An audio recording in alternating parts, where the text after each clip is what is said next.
Broadcasting live from the Business RadioX studios in Woodstock, Georgia, it's time for Cherokee Business Radio.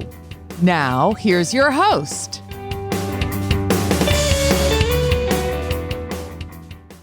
Welcome to another exciting and informative edition of Cherokee Business Radio. Stone Payton here with you this morning.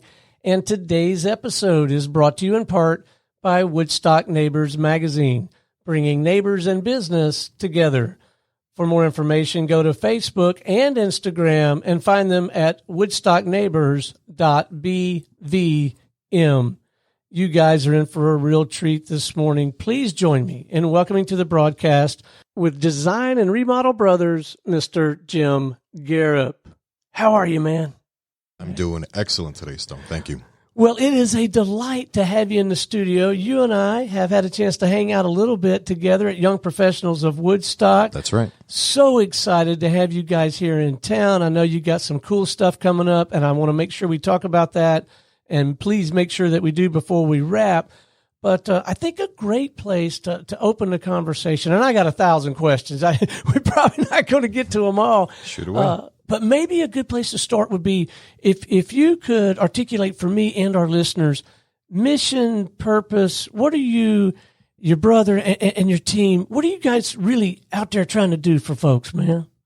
Well, we are seasoned in the industry that we're in. We are originally from the North States, New York, New Jersey, Connecticut, and et cetera. Lived all throughout the globe. And when we found out that Georgia had this beautiful little town called Woodstock, and after living here for a few years, we decided to give back to the community what we could possibly doing on a more family level. So we decided to ensure the fact that we had a location here that was available for the clients and the community to come into, where we could provide them with designing and remodel services in general all throughout their renovation.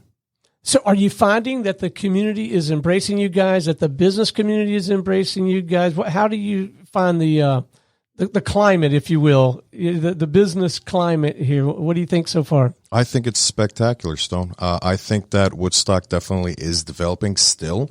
And for this matter, that they are giving everything that they got to feed back into the business community as well as their local level. I think that their services and their the groups that they have set up all throughout the town is very beneficial for small and mid-level businesses. And I think that this growth pattern is to reach its climax around 2030, and I'm looking forward to being part of it. Me too, man. And that's been my experience as well. I've been here a couple of years. April was a couple of years. And I just found that everybody, the group at Young Professionals of Woodstock, the Woodstock Business Club, Cherokee County in general, it's just been an easy place to do business, and other business people that are genuinely invested in your success. You know, they're not just meeting you and then trying to sell you something. They're like, how can I help you, Stone? How can I help you get your thing off the ground? And it sounds like you've had a very similar experience. Yes, indeed. We've actually had, I want to say, from both worlds. We have club meetings around the town where they are very cutthroat and they want to do business to a point where you have hundreds of cards being thrown at you. And then you have the network that's more on the line with YPOW, as you said, where they are focused on the networking in a community matter where everybody just knows each other and just they relax, they go over topics on a weekly basis, and they support each other on different levels. So how did you guys get into the design and remodel business in the first place? What was the path for that? That was actually our father. He was a GC, a general contractor located out in New York. And thanks to the unions that he was part of, we've seen him live hitting any type of renovation, whether it was interior or exterior. So naturally, growing up under him, me and the brothers, we decided to take down the family tradition per se, and in our own ways with the different companies that we were working in. But hence, I said earlier, it was about time that we actually butted heads together to create the business for Woodstock instead. I love that verb there, butted heads. Yeah. Together. Well, when it's brothers, that's the way it works. At the end of the day, you are brothers, so it doesn't matter how well or how bad you are with your coworkers, but it's family at the end, so it's good. Who are the brothers? We have John, and that's the little one. I believe Wipeout he goes out to as well. We have Matt, who's available, but he hits the field more often than the others, and he's not really a social guy, I'll say. So now that you've been at this a while, and particularly now that you've been at it a little while here in this community, what are you finding the most rewarding about the work? What's the most fun about it for you? Well, the best part is they're your neighbors. You know almost everybody that you're working with. We are specifically focusing around Cherokee County. The people that you would assume that you would never meet before are coming up to you asking for help in what they're trying to do with their businesses or their on their homeowner level and whatnot. And it's always fun to see the fact that you could actually speak with a neighbor much easier through the business route than on a normal daily route. All right, so let's talk about the work a little bit. What I'd like to do is sort of paint the picture of beginning a relationship with let's even say a prospective client. They're not even a client yet, but they're seriously entertaining the idea of doing something different with their home. I'd love to play out a little bit of a scenario, though, because I want to get a picture of what things look like very early in the relationship, Sure. what that process is. Yeah, walk us through that. Well, it all comes down to what the client to be, let's call them, is interested in and what it is that they need. When we could dissect the ideas of what it is that they think is great and looks good on HGTV or Instagram or Pinterest, and what it is that they actually need it could be completely different worlds. I mean, there have been cases where they would assume the fact that, clean and modern and chic is the best way to go. So they would go ahead and showcase what they're interested in. And then we would dive into the project and then find out the fact that they have a lot of plumbing issues where it could get flooded. So back to the question. The way that we would start is actually go out to their location after they stop in or call us, and we would do a full scope where we're taking measurements, we're taking pictures, taking other required recorded work, and if needed be, we'll go ahead and go through the permits and the county records and et cetera to find out exactly how deep we could actually take this project in a level that they want. It sounds like your business is maybe a lot more consultative and relationship oriented in the early part, because I'm coming to you with very limited knowledge. If I'm looking at redoing the kitchen, there's some things I know I want different, but I get the sense that you might at that stage be saying, okay, well, what are you trying to achieve with that? Right. Have you thought about this? Or, we've been doing this a long time. Here's something we saw that was really cool. Might be something you want to consider. There's that back and forth early on, as opposed to just going there and taking the order and executing. No. That's definitely dangerous in the field that we're in. There are a lot of companies out there that does it. There are a lot of companies that does provide a lot of promises in the beginning too. But to be precise and to the point, it is very important to understand exactly what the client is in need of and what they want to ensure that everything's on paperwork so that we could execute it the right way within the time frame, within the budget that's requested. So do you find yourself from time to time having to address, I don't know what's the right thing to call it, a myth, a misconception, a misunderstanding, because you are dealing with people that don't really understand, like you do, countertops or what, these things, the backsplash, and they don't really understand how they interact. They just, like you say, and I mean, we're guilty of it at our house. My wife is glued to HGTV. Yep. She likes to love it or list it. She likes the other brothers. The other brothers, right. And they're very entertaining shows. So it's which is great. It's probably great for your business. It probably inspires people and gets them to thinking about it. And I got to believe that people like Holly and I probably walk away from some of that with some less than accurate notions about some aspects of the process. Yeah, no, it definitely is. I mean, you definitely hit it on the spot right there. I think that the biggest myth is the time frame that's given for these projects, because of the fact that a lot of people do tend to look at the finished product, regardless if it's in a magazine or if it's on a post that they found on social media, or just a HGTV episode where they're airing something that's within half an hour. That's really a myth. You got to understand the real scope of it. I mean, just considering a countertop exchange in your kitchen could seem very well easy and and could be done in about a week, but you got to consider there's a possibility that something might go wrong where you can't really wash your dishes for a whole week, where you have to use your tub for these things. So stuff or go like out that. to eat every night. That would be our solution. Well, that's good. That's good for you. I would hope the fact that a lot of people do consider that as another option as well. But sometimes timing is something that really needs to be considered, regardless if it's a business or a home per se, where the timing needs to be showcased on what it is that needs to be done for the full scope of the project. So I think I just accidentally created a marketing strategy for you. If you're dealing with a job that's, several $1,000, maybe you could turn around and go and get $100 worth of gift certificates to local restaurants and just tell them right up front, look, the work we're going to be doing, you're going to be a few evenings without your dishwasher, without your stove. That's a good idea. And here's a gift certificate. Maybe it's not the Prime 120, but you could probably get quite a bit over at Pure. Oh, no, I like that idea. There are a lot of companies that we're currently working with anyway, through Wipeout and et cetera. Right. So I think that might be actually something good to have. But the problem is it's not always in Woodstock or Cherokee County. Right. If you do have a job that's located south of Atlanta, we're going to be pretty much limited with that coupon book. But these are considerations that you need to inform the client. That's right. You want them to be well informed. You want to manage those expectations, and then you want to blow right through them if you can. Right? Absolutely. No, definitely. That's well said, Stone. Just timing is not the only aspect that you have to consider. It could be just the colors that you're choosing, whether you're looking for tiles, if you need it for the floor, the wall, and et cetera. It's always good to have an expert just chiming in if needed be. So let's talk about the scope of services. Sure. What all might that encompass?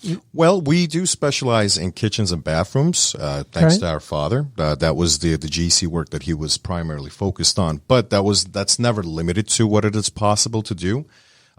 Anything that is interior, that could be flooring, that could be a drywall job, that could be a framing job, that could be a fireplace job, and et cetera. Installations of windows and et cetera. All of this is included in the remodeling services that we provide. Oh, wow. Yeah, much broader than I guess I had anticipated. All right, so there's that early consultation, getting everybody on the same page, managing expectations, setting up a timeline. Right. You guys must be like really good project managers. Yeah. I'd starve to death if I were in your business. No, you have to be, because we don't really go out and do the work ourselves 100% of the time. Yeah. This is just one of the downfalls of just being the brothers. I wish we had more brothers. So thank you, Mom. Thank you, Dad. But because of the fact that we cannot reach all these possible projects throughout Atlanta, I think that, you have to ensure the fact that everything is to the T with the team that you're working with and the client, to ensure the fact that there is no communication problems and ensuring the fact that the timeline is being prepped for whatever needs to come up. So project management, yes, that's definitely something that we specialize in. Well, you mentioned the word communication. The other thing that would be valuable to me, I think, and I know it would be to my wife, Holly, who will have a real appreciation for project management because that's part of her work at a little company you may have heard of called IBM. Oh, yeah. Good little company. She'll have a lot of appreciation for that, right? Because she's got spreadsheets that she's managing and all that. But just communication, and maybe you have some built-in points of communication. And speak to that piece of it, because I got to tell you, man, from the customer perspective, and there's a lot I can take. I can take. Hey, we're not going to make it out there today. We got a flat tire. We got doubled up on a job. But just communication that's just so important, isn't it? It is. For small businesses out there, I'm sure that the little 3-lettered word, I call it between the brothers, but CRM, that's where it's at. If you have a good CRM program, that is the heartbeat of a business like this that we're executing in the region here. CRMs are very good keys, and you should invest into a decent company that you are capable of working. If you cannot, hire somebody that could. A CRM is where you basically map out everything, who you've spoken with throughout the day, how many minutes you've spoken with them about, what type of the project, what was the part of the project that you've spoken about, who needs to be notified of this, what kind of a calendar event that needs to be in place, and et cetera, and et cetera. So CRM is the key. Well, and you're communicating with your customer, you're communicating Absolutely. with some of these other people who have specific expertise in that domain, and you're putting them on the job. And you've got to vet those people and really trust them. That's right. Because they're facing your Exactly. customer. Man, you got a lot of moving parts in your business. Yes, indeed. And ensuring the fact that everything does get done within the budget and the timeline, that's something that me and the brothers, we literally go out to the cigar bar and enjoy it and kind of congratulate ourselves with, because it is something that's very hard for us to keep up with. But when it is something that's executed properly, that is something that we celebrate within as well. So how does the whole sales and marketing thing work for a firm like yours? I'm operating under the impression that probably your best sales tool is just doing great work and getting but say more like, do you get out there and shake the trees a little bit and try to cultivate new business? Yeah. How does that work? Well, word of mouth is the strongest marketing tool, in my opinion. And that is something that has helped us basically transition into doing this family business rather than what we were doing before. Mm-hmm. We were basically working for 3 different companies for 3 different positions. And, all of the people that thankfully have the experience of working with us previously are now supporting us with the jobs to help us transition into the market as a new company. So word of mouth is very important. That's definitely spot on. On top of that, I personally believe that outreach programs are very important. You have to communicate, you have to socialize, you have to network, and you have to treat it like it is a networking event to a point where it's more on the, how could I say this? More on the unbusiness side of things. You have to relax. You have to socialize in a matter of finding out who that person is that you're speaking to and what kind of issues that they might be having, and put yourself in their shoes and actually execute a communication channel for hopefully where you could pick up a job or 2 later on down the road. If you focus on just getting, excuse my French, but shit done, that's not always the accurate way of approach when it comes to it. That is one way of definitely getting it through, but that should not be the only and first route that you go to. So do you find that there are other people that you've built relationships with, you get to know them and their work, that are in the home services arena that are good connectors for you? Maybe they can refer business to you because maybe they're a roofer or something. They handle another aspect. Is that also a piece of the puzzle? Absolutely. Anyone who's in the construction business or the construction industry in general would know that referral programs are a thing. Everybody specializes in their own little thing, and it is very hard for a company to specialize in everything. Yeah. You cannot do that by yourself. You cannot do that with only just one team. It takes corporate level management to take care of stuff like that. Just the other day, for example, we went to Firestone. I swear I thought that it was only a tire place, but I guess not. They do maintenance. They do all the things for a car. So, if you are in the industry that we're in, excuse me, if you are in the industry that we're in, referral programs are very important. And we do work with a lot of pool maintenance people. We work with roofers. We work with insurance companies. We work with exterior-based landscaping companies, hardscape companies. We work with people that just does painting jobs that need support on just our end.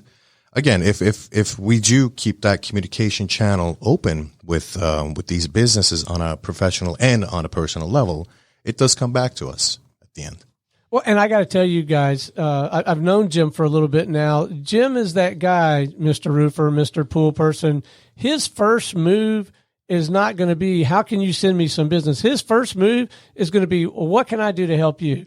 And he's going to want to learn more about you, the person, and he's going to have his antenna up for how he can serve you. That's right. There are a lot of jobs that's available out on the market. People come up to us assuming the fact that we do roofing because we do remodeling, but it's something that we don't specialize in, and I do pass it on to somebody that has vetted with us.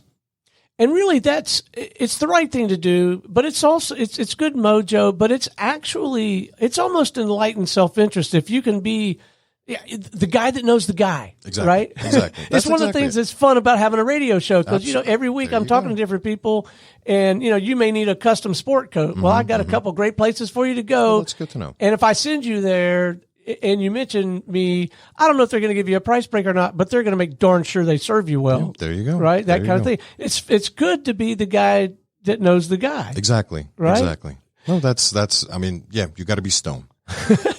All right. So what's next for you guys? What's on the horizon? Are you going to try to scale this thing and grow it, or you just, what's like next 12 to 18 months? Where's the focus from a entrepreneurial business perspective?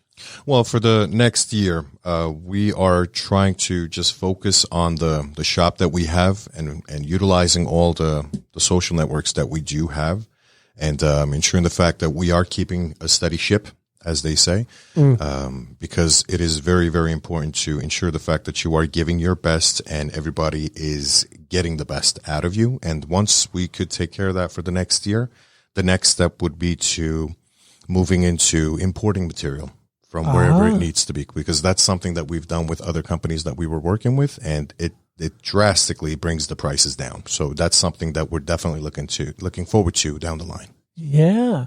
All right. I'm going to shift gears on you a little bit before we wrap, because I'm genuinely interested, and I always find the responses to this question fascinating. Passions, if any, outside the scope of the work we've been talking about. Mm-hmm. My listeners know that I like to hunt, fish, and travel, and I have a real heart for supporting young entrepreneurs. Yes, you do. Yes, you how do. about your thing, man? I'd like to definitely shout out to Stone. He definitely is a supporter of the of the community on a B2B level, especially as the youngsters, as people call it, because I'm a youngster myself. Don't get fooled by my voice, but no, I truly do appreciate Stone. Definitely, that's something that he does provide to the community, and that's the whole reason why I'm doing this. So, shout out to him again. But on my side, I love music, arts, creative stuff. That's something that I personally do on the side. I do love to hunt as well. Do you? I love camping. I'm one of those guys that brings only 10 items with him for the weekend, if not for a whole week, if possible. I like to be alone sometimes because it gets so crowded in my head because of the fact that we are open 7 days a week. So if I could get a week in there, I really do like to be in the nature and just enjoy whatever is out there in general. I'm so glad I asked, and you'll appreciate this. I've been working on one of our main tree stands. My brother's going to come up and hunt with me a lot this year from great. Tallahassee, and I've really been trying to doctor it up with the camo and all that, and I've got the pool noodle stuff so that it's just easy to rest your arms. And I sent him a text last night. I said, all we're missing is a cup holder and a USB port, well, and we're ready. There you go. I got to see that. I have to see that. No, it's a lot of fun, but I think it's also important and valuable to have something like that's a little disconnected in some respects from the work that I call it white space. Yeah, no, well said. Well said. It's important. No, I definitely do agree. This is something that us brothers have not done properly with the jobs that we were working for before, which is weird because you would assume the fact that you are giving in 125% at the end of the day. But when you're working for someone else, it kind of has that different feeling to what it is that you're providing to the quote unquote team. But once we actually established our location here, we had the general rule of once it's 6 o'clock, unless it is an emergency, 1 out of the 3 needs to go home. Oh, wow. And then we would have to circulate that because it's very important to just pause, enjoy life out of work, enjoy the house, enjoy the kids, enjoy the dog, and enjoy whatever else you could do to kind of regen back into reality in the morning. All right, let's leave our listeners, if we could, with a couple, I call them pro tips, and I've got 2 different sets of pro tips. Pick one, pick them both. One would be someone who is beginning to think about redoing that den, redoing that kitchen, redoing the bathroom. Like, what are some things they should be thinking about? What are some things that they should be doing to kind of get ready to talk to someone like you? Maybe some questions they should be preparing to ask, or some things they should be ready to share. And then also, man, if you've got any insight, counsel, hard-learned lessons for entrepreneurs. A lot of our listeners are entrepreneurs, and they got a little something going, and they're trying to take it to the next level. Well, the first portion of the question, if you are interested in going down the renovating or the remodeling, down that pathway, first of all, definitely check in with your partner. That's the golden rule number 1. Oh, that's funny. Definitely check in with your partner. I've had plenty of cases where A lot of people, let's just say, will be calling in and ensuring the fact that, this is something great that they're interested in, they have these examples in, et cetera. And then we go out for measurements and the partner has no idea why we're out there and what we're doing and et cetera. So please do share your thinking process with your partner. That's definitely step one. Step two is definitely scout around for ideas. Please understand that you might have gone to a friend's house where you thought that dining room set was really nice or that kitchen was amazing, where the lighting fixtures were something that you've been interested in for the past 5 years, but you haven't gotten done. You have to understand that what may seem visible at their place might not work for your place. So you have to know exactly what it is that you want versus what it is that you need. So just definitely be scouting for ideas and then run it by whoever is the expertise that you decide to work with. And the latter question that was asked about the B2Bs. Yeah. On our side of the industry, my recommendation is you need to know what you have in the pocket. You need to know what kind of services you could provide. You have to know what the scope of the labor or the material that you could provide for the clientele. You have to know who the clientele is, what areas you want to hit. So you need to know what's in your pocket before you go out. I mean, it is always easy to become a handyman because that's something that you've done all throughout your life. But you got to understand that if you mess up somebody else's house and if you do not have an insurance claim, that's something that you have to really consider before you pick up that hammer. So again, just know what's in your pocket and know what it is that you want to get started with. But, if you have an idea that's boiling in the back of your head, go out there, create something, be your own man or your own woman and become the person that you ought to be and get the support that you need from the community to achieve it. All right, man. What's the best way for our listeners to connect with you, learn more, have a conversation with you or one of the brothers, whatever you think is appropriate? Let's just make it easy for them to connect with you. Sure. DNRbros.com. That's short for Design and Remodel Brothers. We tend to keep our website updated. We did our own website and we are very active with our blogs and et cetera. So definitely keep up with us there. If you're interested in stopping by the showroom, we're located on Main Street, right by 92. You're more than welcome to stop in as well. Or if you'd like to give us a shout out or give us a call, we're available on the social networks as well as the number that's portrayed on the website. Fantastic. And although this is really evergreen programming for the most part, so this is a little bit of a time-sensitive thing, but you've got something coming up pretty soon, right? We do. We decided to get our grand opening up, and our lovely mayor is going to be stopping in as well. If you are in the area, please do stop by our showroom. That's on 9550 Main Street, and it's going to be on Thursday at 10 o'clock in the morning. All right, and Thursday is what, like the 20 what? It's going to be the 24th. The 24th. That's right. Color me there, man. Absolutely. We got food for you, Stone. Fantastic. Well, it has been an absolute delight having you here in the studio, getting a chance to tap into your insight and your perspective. Thank you for the work you're doing. Keep up the good work. Don't be a stranger. Let's have you come in periodically and keep us updated, Absolutely. man. Absolutely, Stone. You got it. All right. Until next time, this is Stone Payton for our guest today, Jim Garip with Design and Remodel Brothers, and everyone here at the Business RadioX family saying we'll see you again on Cherokee Business Radio.